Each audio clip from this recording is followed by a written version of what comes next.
മക്കളെ, നിങ്ങൾക്ക് നിങ്ങളുടേതായ അഭിപ്രായം ഉണ്ടോ? എന്നാൽ നിങ്ങൾ അഭിപ്രായക്കുറിപ്പ് എഴുതാൻ തയ്യാറായിരുന്നോളൂ. നിങ്ങൾക്ക് ക്രിസ്മസ് എക്സാമിന് വരാൻ ചാൻസ് കൂടുതലുള്ള ഒരു ചോദ്യമായിട്ടാണ് മിസ് ഇന്ന് വന്നിരിക്കുന്നത്. എന്താണ്? യെസ്, അഭിപ്രായക്കുറിപ്പ് എങ്ങനെ എഴുതാം. അഭിപ്രായക്കുറിപ്പ് എഴുതാൻ നിങ്ങൾക്ക് വന്നിരിക്കും. ആ ക്വസ്റ്റ്യൻ പേപ്പർ ഓപ്പൺ ചെയ്യുമ്പോൾ നേരെ കാണുന്നത് അഭിപ്രായക്കുറിപ്പ് എഴുതുക. അയ്യോ, ഇത് എജുപോർട്ടിലെ മലയാളത്തിന് മിസ്സായ ആതിര മിസ് പറഞ്ഞു തന്നിട്ടുള്ള കാര്യമാണ്. അതുകൊണ്ട് പഠിച്ചതുകൊണ്ട് എനിക്ക് നന്നായിട്ട് എക്സാം എഴുതാൻ പറ്റി എന്ന് നിങ്ങളെ കൊണ്ട് ഞാൻ പറയിപ്പിക്കും. അപ്പൊ നിങ്ങൾ എന്താ ചെയ്യേണ്ടത്? മിസ്സിന്റെ ക്ലാസ് നന്നായിട്ട് കാണാം മക്കളെ. ഒരു അഭിപ്രായക്കുറിപ്പ് എങ്ങനെയാണ് എഴുതേണ്ടതെന്ന് മിസ് പറഞ്ഞുതരാം. ശ്രദ്ധിച്ചിരിക്കാം. അഭിപ്രായക്കുറിപ്പ്. നാട്ടിലെ എല്ലാ എലികളും നശിച്ചപ്പോൾ മേയർ കുഴലൂത്തുകാരനോട് പെരുമാറിയത് എങ്ങനെ? തുടർന്ന് കുഴലൂത്തുകാരൻ ചെയ്തത് എന്ത്? രണ്ടുപേരും ചെയ്തത് ശരിയാണോ? ശരിയായോ? നിങ്ങളുടെ അഭിപ്രായം കുറിപ്പാക്കുക. നിങ്ങളുടെ അഭിപ്രായം കുറിപ്പാക്കുക.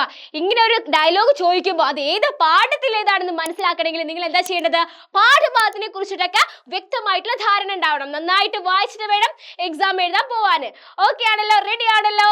അപ്പൊ നമുക്ക് എങ്ങനെയാണ് ഒരു അഭിപ്രായക്കുറിപ്പ് എഴുതാൻ നോക്കാം.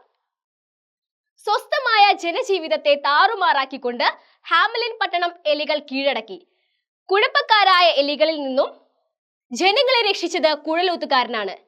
എലികളെ ഇല്ലാതാക്കുന്നവർക്ക് 1000 പൊൻപണം വാഗ്ദാനം ചെയ്ത മേയർ കുഴലൂത്തുകാരന് പൊൻപണം നൽകാൻ തയ്യാറായില്ല. വെറുതെ ഒരു കുഴലെടുത്ത് ഊതി നിസാരമായൊരു രാഗം കേൾപ്പിച്ചതിന് വേണമെങ്കിൽ 50 പൊൻപണം തരാമെന്നും കൂടാതെ ഒരു ബഹുമതി ചിഹ്നം കൂടി തരാമെന്നും മേയർ അയാളോട് പറഞ്ഞു. മൂഷികപ്പടയുടെ ശല്യം തീർന്നല്ലോ, ഇനി കുഴലെത്തുകാരനെ എന്തെങ്കിലും പറഞ്ഞ് ഒഴിവാക്കാമെന്ന് മേയർ ചിന്തിച്ചു. പറഞ്ഞ പ്രതിഫലം കൊടുക്കാതെ വാക്കുവ്യത്യാസം കാണിച്ച മേയറുടെ ഈ പ്രവൃത്തി തെറ്റു തന്നെയാണ്. എന്താ നിങ്ങളുടെ അഭിപ്രായം? അത് തെറ്റല്ലേ? തെറ്റല്ലേ? അതെ, തെറ്റ് തന്നെയാണ്. മേയറുടെ ചതി മനസ്സിലാക്കിയ കുഴലൂത്തുകാരൻ ഒന്നും മിണ്ടിയില്ല. മേയറോട് പ്രതികാരം എന്നോണം അയാൾ ഹാമലിൻ നഗരവീതിയിൽ നിന്ന് വീണ്ടും കുഴൽവാദ്യം വായിച്ചു. ആരെയും മയക്കുന്ന ആ നാദം കേട്ട് നഗരത്തിലെ കുട്ടികൾ അയാൾക്ക് പിന്നിൽ അണിനിരന്നു. കുഴലൂത്തുകാരൻ കുട്ടികളെയെല്ലാം കൊണ്ട് നിഗൂഢമായ ഏതോ ഒരിടത്തേക്ക് മറഞ്ഞു. കുഴലൂത്തുകാരൻ ചെയ്ത പ്രവൃത്തിയും തെറ്റു തന്നെയാണ്. മേയർ എന്ന ഒരാൾ ചെയ്ത തെറ്റിന് ആ നാട്ടിലെ എല്ലാ അച്ഛനമ്മമാരെയും അയാൾ വിഷമിപ്പിച്ചു. അവരുടെ സങ്കടം അയാൾ കണ്ടില്ല. മേയർ വാക്ക് പാലിച്ചിരുന്നെങ്കിൽ ഇങ്ങനെയൊന്നും സംഭവിക്കില്ലായിരുന്നു. എങ്കിലും കുഴലൂത്തുകാരന് പ്രതികാരം ചെയ്യാൻ മറ്റേതെങ്കിലും രീതി തിരഞ്ഞെടുക്കാമായിരുന്നു. യെസ്, എടാ, ഹാമലിലെ കുഴലൂത്തുകാരൻ എന്ന പാഠഭാഗത്തിലെ ഒരു ഡയലോഗാണ് അല്ലേ? യെസ്, അവിടെ നടന്നിട്ടുള്ള ഒരു കാര്യത്തെ കുറിച്ചാണ് നിങ്ങളോട് ഇവിടെ പറഞ്ഞിട്ടുള്ളത്. അതിന്റെ ഒരു എന്ത് എഴുതാനാ പറഞ്ഞത്? നിങ്ങളുടെ അഭിപ്രായം, ഒരു അഭിപ്രായക്കുറിപ്പ് എഴുതാനാ പറഞ്ഞിട്ടുള്ളത്. അപ്പൊ അഭിപ്രായക്കുറിപ്പ് എഴുതുമ്പോൾ നിങ്ങൾ നിങ്ങളുടേതായ അഭിപ്രായം വെച്ചുകൊണ്ട് ആയിരിക്കണം എഴുതേണ്ടത്.